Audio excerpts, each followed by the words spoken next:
ونادى فرعون في قومه قال يا قوم أليس لي ملك مصر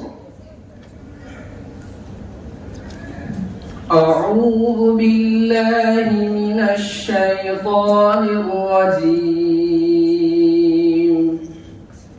بسم الله الرحمن الرحيم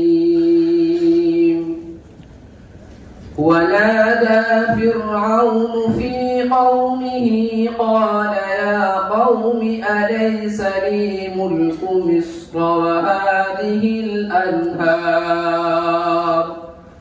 وهذه الأنهار تجري من تحتي أفلا تبصرون أم أنا خير من هذا الذي هو مهين ولا يكاد يبين فلولا ألقي عليه أسورة من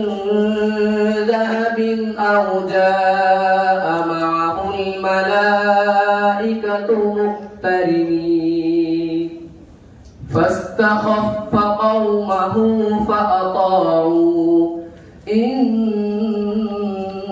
إنهم كانوا قوما فاسقين فلما آسفونا انتقمنا منهم فأغرقناهم أجمعين فجعلناهم سلفا ومثلا للآخرين